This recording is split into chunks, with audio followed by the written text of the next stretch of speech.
윤 후보 얘기도 잠깐 하겠습니다. 네. 오늘은 뭐 어디 대한상의를 가는 것 같던데 네. 어제는 네.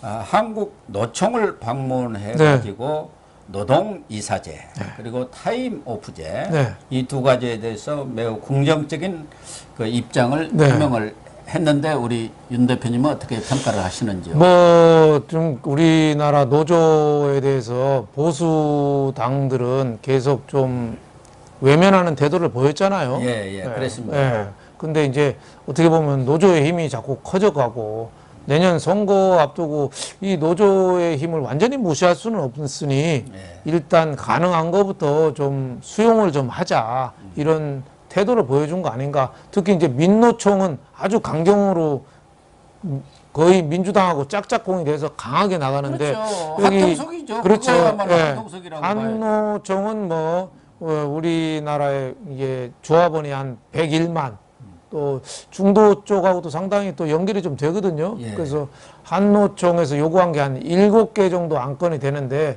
그 중에서 우선 좀 가능한 거 2개 정도를 좀 수용한 거 아니냐 뭐 이런 생각이 들어요. 타임오프제는 뭐 다른 게 아니라 이 공무원이나 교원 노조 이런 데 전임 근무자들이 있거든요. 예, 노조 일 안 전임 하고 근무자. 거기에만 근무하는 사람 그런 사람에 대해서도 이 급여를 주는 거죠. 지금은 이제 근로시간 면제가 안 되는데 일 안 했으니까 급여가 안 나가는데 그 타임 오프제는 그 전임 그 조합원들한테도 뭐 주자 뭐 이런 거죠. 그러니까 전 노조한테 다 하는 게 아니고 이제 공무원이나 교원 노조 전임자한테 뭐 단계적으로 근로시간 면제 제도를 해주자 뭐 현실적인 거 아닌가 뭐 이런 생각이 들어요. 또 하나는 그 노동이사제 예. 이거 굉장히 좀 민감한 부분이거든요. 그러니까요. 기업의 노동자, 노조 대표가 기업 이사회에서 사사건건 반대하고 하면은 기업 이사회가 제대로 돌아가겠습니까? 예, 그래서 상당히 뭐 기업이나 이런 반대도 많은데 윤석열 후보가 우선은 뭐 공공부문 이런 쪽에 뭐 제한적으로 좀 검토를 좀 해보자. 좀 전향적인 태도를 보인 거죠. 그거는 제가 보기에는 중도나 이런 노조 이런 데하고 척져가지고는 내년 선거를 좀 치르기 어렵겠다. 뭐 이런 그 위기감도 좀 반영된 거 아닌가. 이건 이재명은 벌써부터 공약한 거거든요. 그렇습니다. 그래서 어느 정도 그 뭐 현실적인 수용을 보인 거 아닌가 이렇게 생각합니다. 그러니까 보수당, 국민의힘 그리고 그 전신인 여러 당에서도 이런 노동 이사제라든가 이런 부분에 대해서는 그동안 상당히 부정적이었는데 어떻게 보면은 윤석열 후보가 역발상을 했다. 그렇죠. 이렇게도 볼 수 있고 또 노조한테도 당부를 했어요. 이제는 그런 투쟁 의식보다도 서로 동반자 의식을 갖는 게 선결이 된다. 그렇죠. 그 위에서 그 토대 위에 노동이사제. 그래서 노동이사제 공기업 이런 데 가면 또 낙하산 인사 돼가지고요. 엉터리들이 내려와가지고 정말 그냥 망치는 경우도 많아요. 그러니까 노동자 대표들이 들어가서 일을 좀 제대로 하도록 감시, 좀 감독도 하는 것도 필요해요. 그 사람이 뭐 다 이사회를 이끌어가는 건 아니지 않습니까? 원오브 댐이니까 여러 사람 중에 한 명 정도 들어가는 거 아니겠습니까? 우리나라 공기업 제대로 된 놈을 제가 본 적이 없습니다. 네, 맞습니다. 다 정치판에 끼우거리다가 어떻게 한 자리에 앉는 놈들. 그리고 자기 한 3년 딱 그냥 거기서 따뜻하게 지내다 가버리니까 왜 대통령 선거 앞두고 전 국민이 이렇게 아우성입니까? 저는 이 자기가 미는 사람이 대통령 되면은 그 만들어줄 자리가 내가 보기엔 몇만 개가 되는 것 같아요. 예? 하다못해 어디 조만한 상인 고문이라든지 어디 협회 조합이라도 가서 숟가락 나서 밥을 얻어먹으니까 이게 과열 경쟁이 붙는 거죠. 저는 그래서 뭐 노동이사제가 좀 상당히 진보적인 가치이긴 하지만은 또 긍정적인 면도 좀 있는 거 아닌가 좀 이런 생각이 좀 들었습니다. 또 민간 기업까지 아직 뭐 노동이사제를 도입하자는 것은 아니고 공공기관, 그렇죠. 공기업이라든가 이런 데서 좀 도입을 해서 공공기관의 합리화라든가 부실을 방지하는데 좀 근로자들이 적극적으로 나서는 것이 좋지 않겠느냐.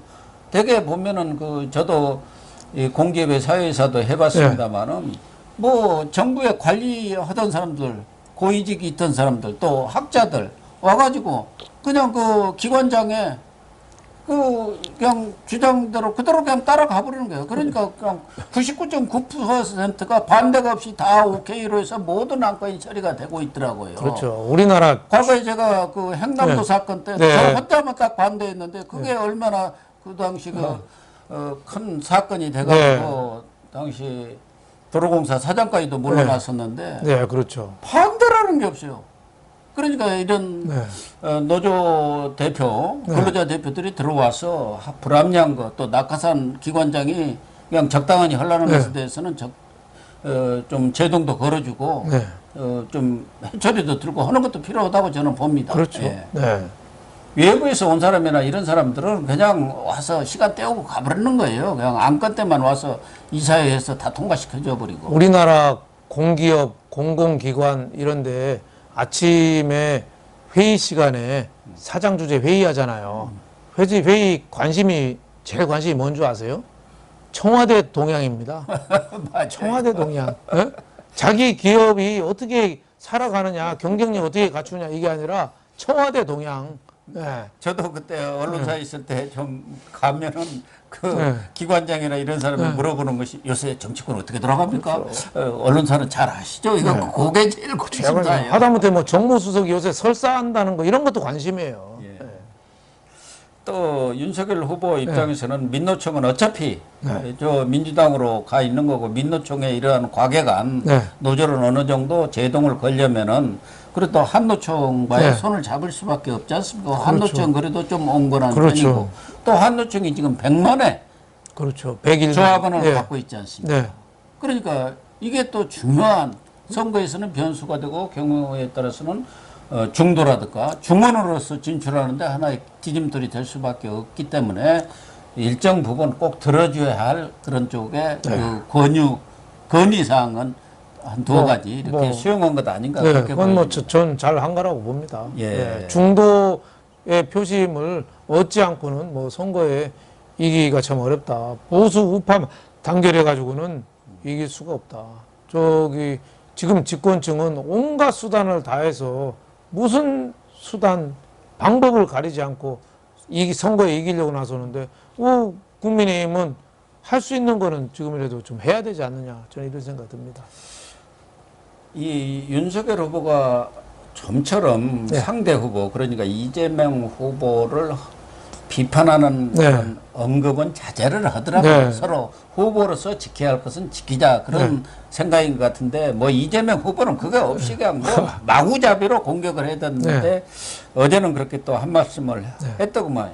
말바꾸기가 너무 심해가지고 콩으로 매주를 쓴다 해도 우리 국민들이 믿겠느냐. 그건 맞는 얘기죠. 예. 그러니까 그 이재명 캠프의 좌장격인 정성호 그 특보단장 있지 않습니까? 총괄 특보단장도 그 전두환 발언에 대해서는 그 부적절하다. 그렇죠. 그 얘기했죠. 왜 그렇게 얘기를 했는지는 모르겠다 이렇게 했는데 윤석열 후보도 이재명 후보의 정말 가장 아픈 곳을 찌른 것 같습니다. 그렇죠. 그러니까 저는 이재명이가 좀 말을 바꾸는 어떻게 보면 이중적인 기회주의적인 성향도 있지만 또 하나는 본인이 혼자 북치고 장구치고 다 하다 보니까 자기가 무슨 말 했는지 기억이 없어요.